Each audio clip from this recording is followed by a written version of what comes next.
اعوذ باللہ من الشیطان الرجیم بسم اللہ الرحمن الرحیم رب اشرح لی صدری ویسر لی امری واحلل عقدۃ من لسانی یفقہوا قولی۔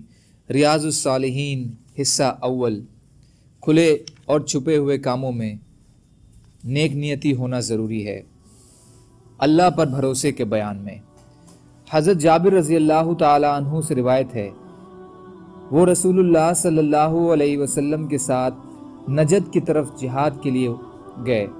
جب رسول اللہ صلی اللہ علیہ وسلم واپس ہوئے تو یہ بھی ان کے ساتھ واپس آ گئے۔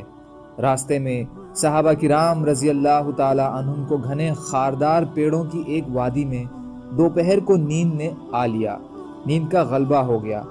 چنانچہ رسول اللہ صلی اللہ علیہ وسلم آرام کرنے کے لیے یہاں اتر پڑے، صحابہ بھی اتر گئے اور پیڑوں کے سائے کی تلاش میں الگ الگ ہو گئے۔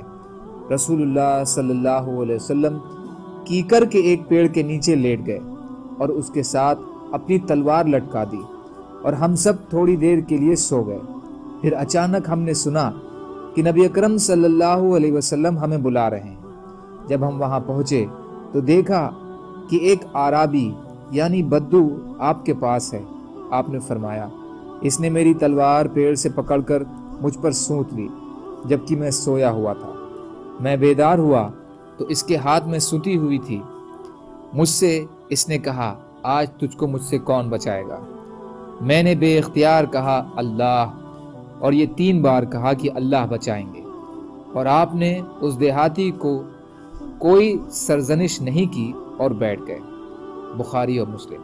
ایک اور روایت میں ہے، حضرت جابر رضی اللہ تعالیٰ عنہ نے کہا، ہم غزوہ ذات الرقاع میں رسول اللہ صلی اللہ علیہ وسلم کے ساتھ تھے، تو جب ہم ایک گھنے سائے والے پیڑ کے پاس آئے تو اسے ہم نے رسول اللہ صلی اللہ علیہ وسلم کے لیے چھوڑ دیا۔ چنانچہ آپ وہاں آرام فرمانے لگے تو مشرکین میں سے ایک آدمی آیا اور نبی اکرم صلی اللہ علیہ وسلم کی تلوار پیڑ کے ساتھ لٹکی ہوئی تھی، وہ تلوار اس نے لے لی اور آپ صلی اللہ علیہ وسلم پر سونت لی اور کہا، تو مجھ سے ڈرتا ہے؟ آپ نے فرمایا، نہیں۔ اس نے پھر کہا، تجھ کو مجھ سے کون بچائے گا؟ آپ صلی اللہ علیہ وسلم نے فرمایا، اللہ۔ اور صحیح ابی بکر اسماعیلی کی روایت میں اس طرح ہے کہ اس نے کہا، تجھ سے مجھ کو کون بچائے گا؟ آپ نے فرمایا، اللہ۔ تو تلوار اس کے ہاتھ سے گر پڑی، اسے رسول اللہ صلی اللہ علیہ وسلم نے پکڑ لیا اور فرمایا، تو بدلا، تجھے مجھ سے کون بچائے گا؟ اس نے کہا، آپ بہتر تلوار پکڑنے والے ہیں۔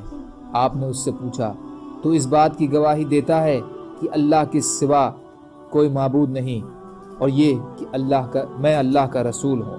اس نے جواب دیا، نہیں، البتہ میں آپ سے عہد کرتا ہوں کہ میں آپ سے لڑوں گا نہیں، نہ آپ سے لڑنے والوں کا ساتھ دوں گا۔ چنانچہ آپ نے اس کا راستہ چھوڑ دیا۔ وہ اپنے ساتھیوں کے پاس آیا اور کہا کہ میں ایسے آدمی کے پاس سے ہو کر آیا ہوں جو تمام لوگوں میں بہتر ہے۔ فائدہ: اس میں نبی کریم صلی اللہ علیہ وسلم کے معاف کرنے اور اچھے اخلاق کے علاوہ آپ کے اللہ پر بھروسہ کرنے کا بھی بیان ہے، اور اس چیز کا بھی جو اللہ پر بھروسہ کرتا ہے اللہ بھی اس کی مدد فرماتے ہیں۔ یہ اعرابی بدو بعد میں مسلمان ہو گیا تھا۔ غزوہ ذات الرقاع 6 ہجری میں ہوا۔ گرمی کی شدت اور جوتوں کے ابھاؤ کی وجہ سے اس غزوے میں صحابہ نے اپنے پیروں میں کپڑوں کی لیریں لپیٹ لی تھیں، اس لیے اس کا نام ہی لیروں یعنی ٹاکیوں والا جہاد پڑ گیا۔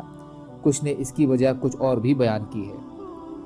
حضرت عمر رضی اللہ تعالیٰ عنہ سے روایت ہے کہ میں نے سنا رسول اللہ صلی اللہ علیہ وسلم فرماتے تھے، اگر تم اللہ پر اس طرح بھروسہ کرو جیسا کہ اس پر بھروسہ کرنے کا حق ہے، تو وہ تمہیں اس طرح روزی دیں گے جیسے وہ پرندوں کو روزی دیتے ہیں۔ وہ صبح بھوکے نکلتے ہیں اور شام کو پیٹ بھر کر واپس لوٹتے ہیں۔ اسے ترمذی نے روایت کیا ہے اور کہا ہے کہ یہ حدیث حسن صحیح ہے۔ اس کے معنی ہے کہ دن کے ہوتے ہی پرندے بھوکے نکلتے ہیں، یعنی ان کے پیٹ پچکے ہوتے ہیں، اور دن کے آخر میں لوٹتے ہیں تو پیٹ بھرے ہوئے ہوتے ہیں۔ فائدہ: بھروسے کا مطلب ہے کہ تمام اعتماد اور ظاہری سامان پر ہی نہ ہو، بلکہ ان کے ساتھ اصل اعتماد اللہ پر ہی ہو، کیونکہ اللہ کی مرضی کے بنا سامان بھی کچھ نہیں کرتا۔ تاہم ظاہری سامان کا اختیار کرنا بھی ضروری ہے، کیونکہ اس کا حکم بھی اللہ ہی نے دیا ہے۔ جیسے پرندے گھونسلوں کے اندر ہی نہیں بیٹھے رہتے، بلکہ تلاش رزق میں باہر نکلتے ہیں اور گھومتے پھرتے ہیں۔ سبحان اللہ و بحمدہ، سبحانک اللہم و بحمدک، اشہد ان لا الہ الا انت، استغفرک و اتوب الیک۔ سبحان ربک رب العزت عما یصفون، وسلام علی المرسلین، والحمد للہ رب العالمین، برحمتک یا ارحم الراحمین، لا الہ الا اللہ، محمد رسول اللہ۔